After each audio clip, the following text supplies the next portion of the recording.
नमस्कार। आज हिंदी का पहला पेपर संपन्न हो चुका है। कक्षा 10 वालों का, हाई स्कूल वालों का 22 फरवरी को ये पेपर हुआ है हिंदी का। इसमें 20 प्रश्न जो है हिंदी के बहुविकल्पीय पूछे गए हैं, जो सभी परीक्षाओं के लिए क्या है, महत्वपूर्ण है। तो आइए इनको देख लेते हैं। सभी लाजवाब क्वेश्चन हैं, सभी को ये क्वेश्चन आने चाहिए। तो आइए क्वेश्चन नंबर 1 देख लेते हैं। हिंदी साहित्य के श्रेष्ठ निबंधकार, आलोचक और इतिहासकार के रूप में जाना जाता है। तो रामचंद्र शुक्ल जी को जाना जाता है। बहुत ट्रेंडिंग क्वेश्चन है ये। महादेवी वर्मा द्वारा रचित रेखाचित्र है।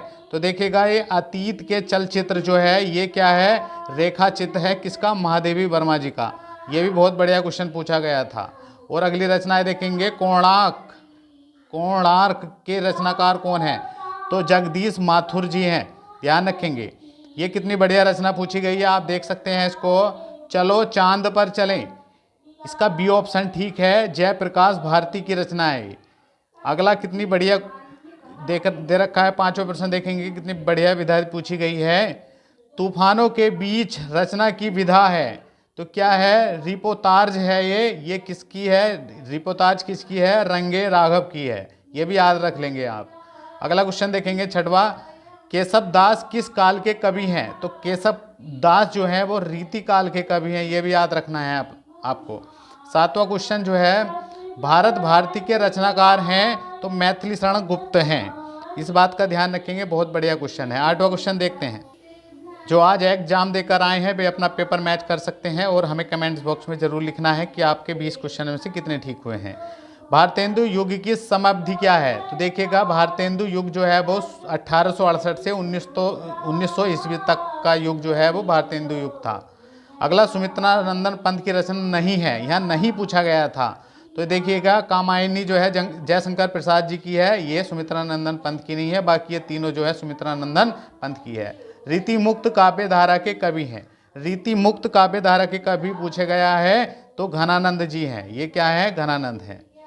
अगला देखेंगे। हा रघुनंदन प्रेम परीते, तुम बिन जियो बहु दिन बीते में रस कौन सा है? तो करुण रस है। यहाँ करुणा की बात की गई है। और ये दिया हुआ है 12वां क्वेश्चन। इसमें अलंकार पूछा हुआ है, तो इसमें उत्प्रेक्षा अलंकार होगा। और 13वां क्वेश्चन देखेंगे। सोरठा छंद के पहले और तीसरे चरण में मात्राएं होती हैं। तो पहले और तीसरे में जो है 11-11 मात्राएं होती हैं। दूसरे और चतुर्थ में 13-13 मात्राएं होती है। यहाँ आपको ध्यान से पढ़ना था, तो इसलिए सी ऑप्शन ठीक होगा। बहुत बढ़िया क्वेश्चन पूछा गया है ये भी। अगला क्वेश्चन देखेंगे। अगला क्वेश्चन है, सुगम शब्द में उपसर्ग है। उपसर्ग जो पहले जोड़े जाते हैं तो इसमें सु बनेगा, सु। ये ऑप्शन ठीक है। नवरत्न में समास है। तो नव माने नो रतन, तो नवरत्न में द्विगु समास बनेगा, द्विगु समास। अगला पूछा गया है, पृथ्वी का पर्यायवाची शब्द नहीं है। तो देखिएगा, यही नहीं है प्रसून, क्योंकि ये पुष्प का होता है। बाकी ये तीनों क्या है? पर्यायवाची है पृथ्वी के। अगला पूछा गया है, त्वाम्ब शब्द में विभक्ति और वचन बताना है। तो द्वितीय विभक्ति और एक वचन है इसमें, याद रखेंगे। अगला, अर्थ के आधार पर वाक्यों के भेद हैं। तो 8 भेद होते हैं, इस बात का ध्यान रखेंगे आप। अगला क्वेश्चन है 9वां।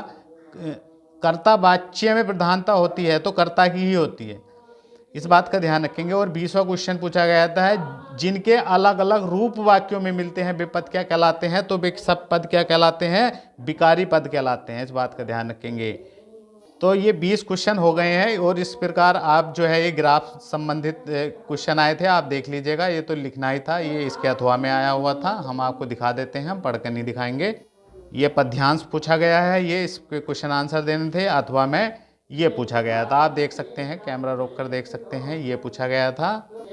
अब जो है एक संस्कृत गद्यांश दिया हुआ है, ये करना था आपको, ये करना था या ये करना था। आशा करता हूँ कि बढ़िया से करके आए होंगे। क्वेश्चन नंबर 4 में भी ये करना था या ये करना था।